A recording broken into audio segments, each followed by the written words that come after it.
Uma vez que revisamos as fórmulas necessárias, então nós podemos agora avançar nessa aplicação, nesse exemplo, para a gente entender por que energia interna e entalpia são funções de estado e calor e trabalho não. Então vamos ao exemplo.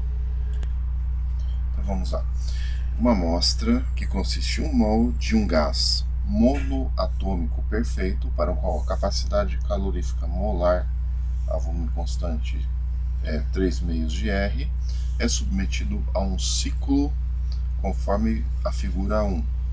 Determine a temperatura nos 3 estados, aqui no estado 1, 2 e 3, e depois calcular calor, trabalho, variação de energia interna e variação de entalpia para cada etapa do ciclo completo. E montar uma tabelinha aqui e tirar suas conclusões. Então, trata-se de um gás perfeito. Então, você tem aqui PV igual nRT. Logo, a temperatura vai ser PV sobre nR. Ou seja, 1 mol, né? Então, você só dividir o produto PV por 0,08205, já que o volume está dado em litro e a pressão em atm. Então, vamos calcular. Então, por exemplo, no primeiro ponto aqui, a pressão é 1 atmosfera, volume 22,4. Então basta eu dividir aqui 22,44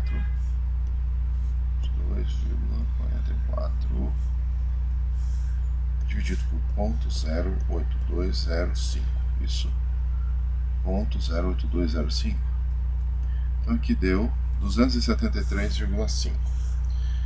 273,5. Faça o mesmo para essa temperatura no ponto 2. Mas fica fácil você imaginar que quando você mantém a pressão e o volume do gás é duplicado, a temperatura, o que acontece com a temperatura, ou o que faz com que o volume de um gás seja duplicado mantendo a pressão constante. A temperatura dobra. Você pode jogar aqui PV, que nesse caso 44,88, dividido por 0,082. Vou simplesmente multiplicar aqui, ó. Se o gás dobrou de volume,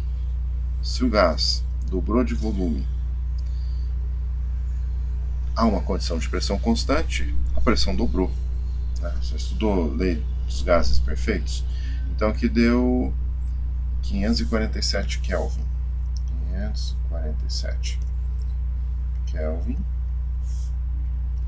Bom, o que mais? Aqui, ó, você tem no ponto 1 e no ponto 3 a mesma temperatura, porque é uma isoterma aqui, né? Então, 273,5 Kelvin.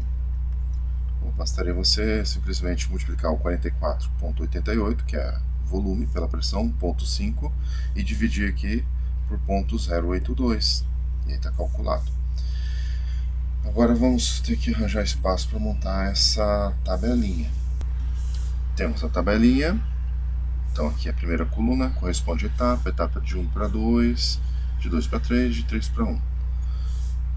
As demais colunas aqui, ΔU, ΔH, calor e trabalho. E vamos ao cálculo. Na primeira etapa, de 1 para 2, o gás expande de 22,44 litros para 44,88 litros. Então a pressão foi mantida constante, então você tem um trabalho de expansão à pressão constante. A pressão é 1 atm, a variação de volume é 22,44 litros, isso aqui vai dar menos 22,44 litros. Aí você lembra que litro ATM, né? 1 litro ATM é 101,3 joules. Então vamos multiplicar aqui, ó, 22,4 vezes 101,3. Então aqui deu 2,27 kJ. Está vendo a vírgula aqui? 2.273,172 joules. Mas eu vou pôr em kJ. 2,27 kJ o trabalho. 2,27. Então tudo aqui em kJ, tá? Agora eu não tenho anotado aqui, mas vou lembrando vocês. 2,27 kJ. Espero que fique legível. Não ficou tão legível e também não tem tanto espaço. 2,27. A temperatura dobrou, então vamos calcular ΔU. As fórmulas já temos ali no início da aula eu apresentei para vocês, né? 3 meios de R, né? Que é 8,314 joule por Kelvin por mol. Vou omitir as unidades aqui por questão de comodidade, tá? Mas é um mol aqui.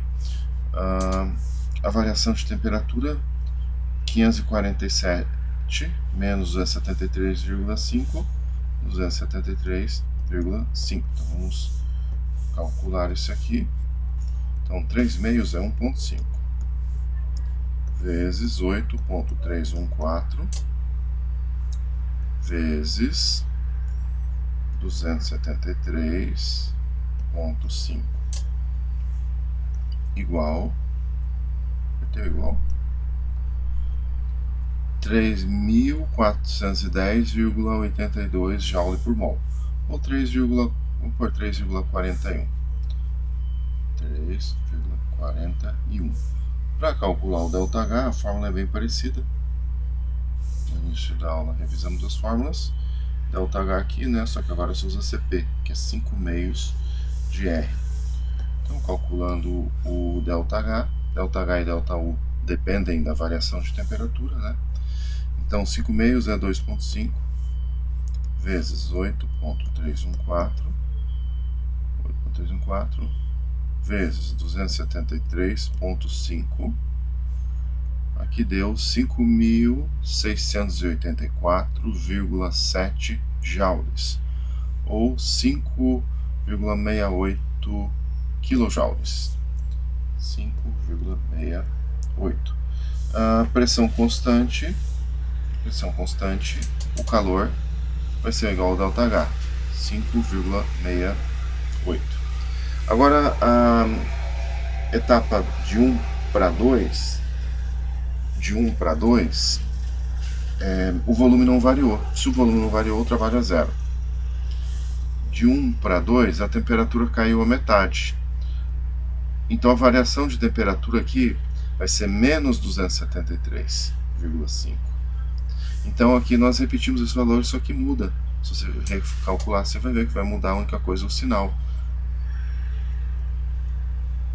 Porque aqui de 1 para 2 você teve o aquecimento com a variação de temperatura igual a mais 273,5. De 2 para 3, o que aconteceu? O que faz com que a pressão caia à metade quando o volume é mantido constante. Há volume constante, para que a pressão caia à metade, a temperatura caia à metade. Então essa temperatura, que é a temperatura no ponto 3, menos essa temperatura, que é a temperatura no ponto 2, a variação de temperatura é menos 273,5. Então, no cálculo de ΔU e ΔH, numericamente igual à etapa anterior, de 1 para 2, só que com sinal trocado. Só que agora, no caso de 2 para 3, o volume é constante, então o calor vai ser a volume constante é igual ao ΔU, então menos 3,4. De 3 para 1, um processo isotérmico, logo ΔU e ΔH serão zero.